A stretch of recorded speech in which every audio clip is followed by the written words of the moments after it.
everyone, welcome to another video. इस video का topic है parameters in Java. So the fifth topic for function prototype is parameters in Java. So what are parameters? We know that parameters are the information that can be passed to methods as parameter. हमने function जब declare किया था, for example यहाँ पे example दिया है last line में, पहले इसको देखते हैं. अभी तक हमने जो करते आ रहे थे पब्लिक स्टैटिक वॉइड, यहाँ पर name that is the function name. We know कि हम फंक्शन का कोई भी नेम रख सकते हैं. मैं आपको स्टार्टिंग से बता रही हूँ. फंक्शन का मेन रख सकते हो, my method, you can say your name also, anything you want. ठीक है. Now the fifth part is parameter list और argument list. For example int A comma int B. ये क्या होते हैं? इनको हम बोलते हैं पैरामीटर्स. इनके बारे में अभी तक हमने खास चर्चा नहीं करी या इसका डिस्कशन नहीं किया. हम पब्लिक स्टैटिक वॉइड में सब कुछ पढ़ चुके हैं. वॉइड क्या होता है, what does void state. Void के बदले हम इंट, फ्लोट, डबल यूज कर सकते हैं. एंड हम कोई प्रिमिटिव टाइप यूज कर सकते हैं. स्टैटिक होता है हमारा मॉडिफायर. यहाँ पे पब्लिक जो होता है वो हमारा एक्सेस स्पेसिफायर होता है. ये 5 टाइप्स के होते हैं जावा में. इसके बारे में हम डिस्कस कर चुके हैं बहुत अच्छे से. Now the fifth type is parameters. The information that can be pass to methods as parameter or parameter. Parameters act as variables inside the method. आपको इतना समझ आ गया. Int A comma int b. Int a है, ये कुछ नया नहीं है. It means a variable. It is a location where your value is being stored. तो मेथड के लिए जो आप मेथड यूज करोगे, फंक्शन यूज करोगे, ये जो पैरामीटर्स हैं, these are nothing but the variables for the function. Parameters are specified after the method name. Obviously, जैसे ही हम फंक्शन का नेम यूज करते हैं उसके जस्ट बाद हम पैरामीटर्स को इंडिकेट करते हैं inside the parenthesis. Parentheses are just the brackets, round brackets. You can add as many parameters as you want. Just separate them with a comma.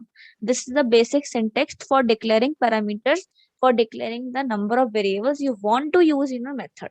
अभी तक हम क्या कर रहे थे? अगर मुझे पब्लिक स्टैटिक वॉइड मेन के अंदर आई यूज करना है अपने फॉर लूप में, तो मैं अंदर इंडिकेट कर रही थी. लेकिन अगर मुझे यही वेरिएबल्स को यूज करना, मुझे किसी और फंक्शन से बुलाना है वैल्यूज को, अगर हम मल्टीपल फंक्शंस में एक्सेस कर रहे हैं, जैसे मैंने ऐड के आपको एग्जांपल दिया था, ऐड, मुझे 2 वैल्यूज को ऐड करना है. मैंने एक कोड लिख दिया इंट ए कॉमा बी, और यहाँ पे 2 वैल्यूज इंसर्ट करेगा and then they will do the addition and then the printing operation. Simple. और मैं रिटर्न में पढ़ा था कि हमको रिटर्न करनी होगा यही वैल्यू जो हम ऐड कर रहे थे. तो रिटर्न कैसे कर सकते हैं? At the end of the function. But I want कि मुझे जो 2 वैल्यूज मिल रही हैं जिससे मैं एडिशन परफॉर्म करूं या कोई भी ऑपरेशन परफॉर्म करूं, वो मुझे इस फंक्शन के अंदर ना इनपुट लेना पड़े, मुझे कहीं और से फंक्शन मिले और कहीं और से वैल्यूज मिले. And that's the definition for parameters. Parameters are the values, ऐसी वैल्यूज जो फंक्शन में यूज होती हैं, लेकिन उनकी वैल्यू कहाँ से आती है? बाहर से. कैसे आती है बाहर से? मैंने आपको बताया था कॉलिंग मेथड. लास्ट वीडियो में मैंने एक ग्राफिकल रिप्रेजेंटेशन समझाया था कॉलिंग मेथड, कि हम कहीं और से एक मेथड को कॉल कर सकते हैं एंड वहां उस मेथड को कॉल करके, जो भी मेथड आप कॉल कर रहे हो उसके नेम से, उसके नेम के थ्रू हम कॉल करेंगे. एंड जो भी आप जिस फंक्शन को आप बुलाओगे, वहां पर जहां पर भी वो फंक्शन होगा वो कॉल आउट होगा. जो भी उसमें हमारे सिंटेक्स लिखा होगा, हमारा कोड लिखा होगा, दैट विल बी एग्जीक्यूटेड. ये हम पढ़ चुके हैं. मैं चाहती हूँ जो कॉलिंग मेथड है वही वैल्यूज दे अलग अलग.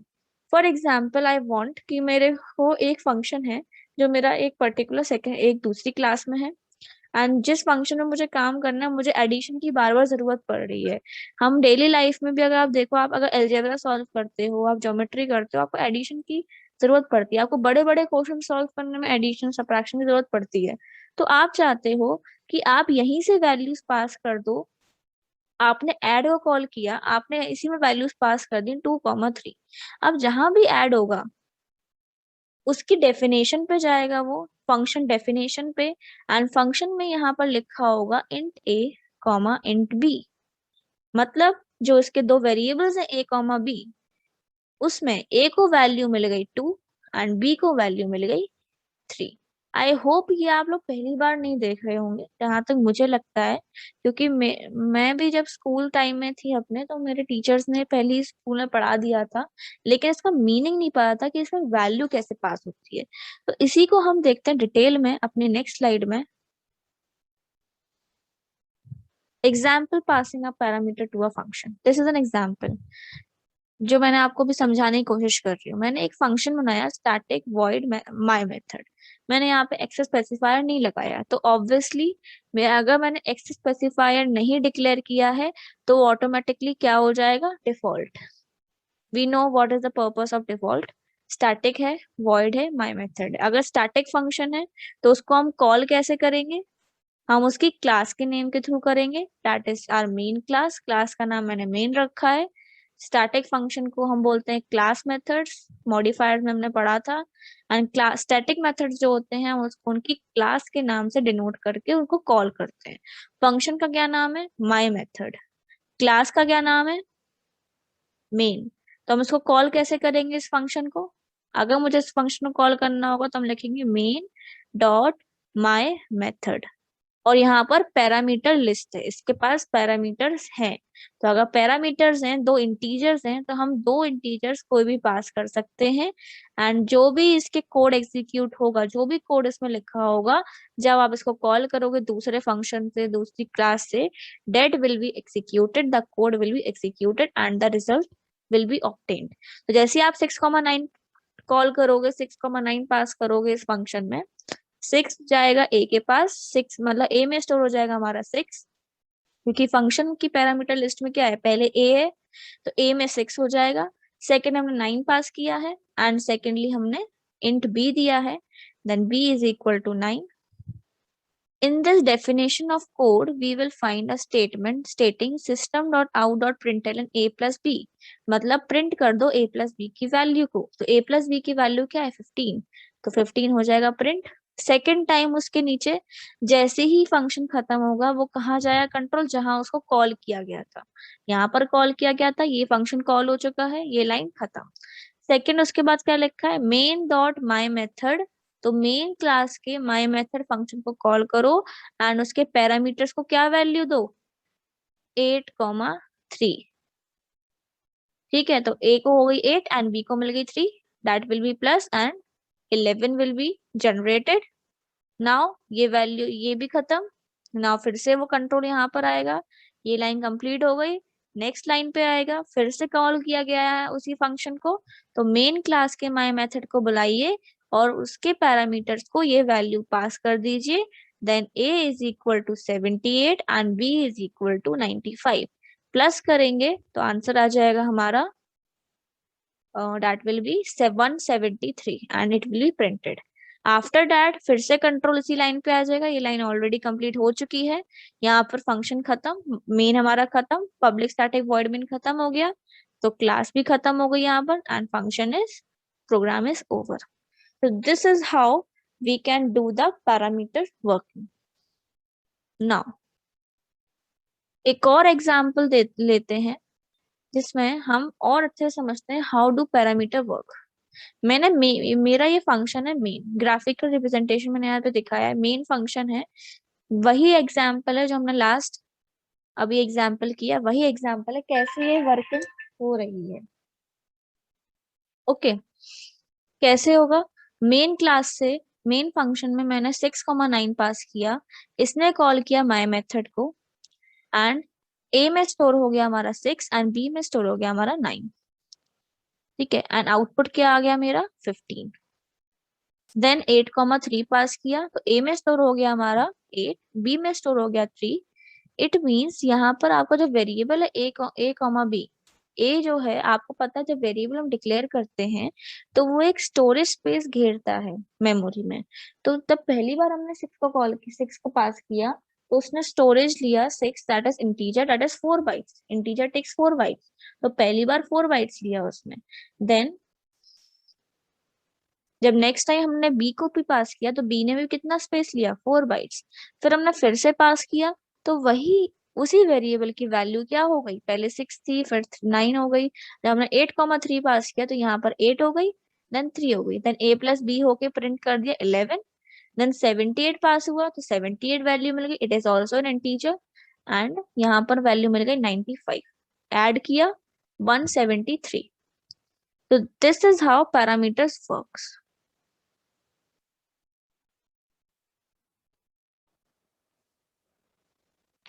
So value get transferred from main to my method, and this is the flow of working.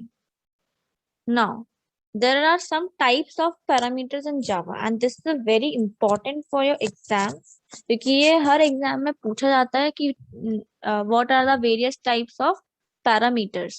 कुछ नहीं है, आपने अभी तक पैरामीटर्स दो जगह यूज करे. पहला, एक कॉलिंग स्टेटमेंट के टाइम पे जब आप कॉलिंग कर रहे हो, आपने मेन मेथड से कॉलिंग किया, मेन डॉट माई मेथड, आपने यहाँ कॉलिंग किया डेट से 5, 10 या 6, 9, तो यहाँ पर आपने वेरिएबल्स की वैल्यू पास करी टू दी फंक्शन. तो ये जो पैरामीटर्स होते हैं ये भी पैरामीटर्स हैं. एंड दूसरी जगह हमने कहाँ पर यूज किया, हम वेरिएबल फंक्शन को डिक्लेयर कर रहे हैं. तो फंक्शन को डिक्लेयर करते समय हमने यहाँ पर लिखा था इंट a, इंट b, जैसे यहाँ पर लिखा हुआ है, मैंने एग्जाम्पल भी दिया है.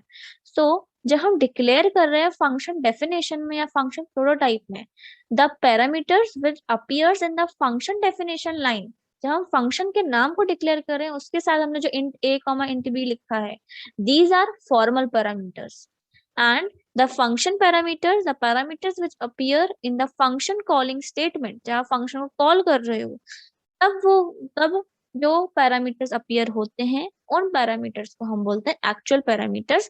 इनका कुछ प्रोग्रामिंग में इतना यूज नहीं है, डिफरेंसेस बस इसमें आपके थ्योरी में एक क्वेश्चन आता है, एंड अगर आप ये दोनों पॉइंट्स लिखकर आते हो तो आपको फुल मार्क्स मिलते हैं. तो this is very important. 2 number में एक क्वेश्चन आता है. एक चीज और, कॉलिंग हम जब हम करते हैं फंक्शन की दो तरीके से करते हैं.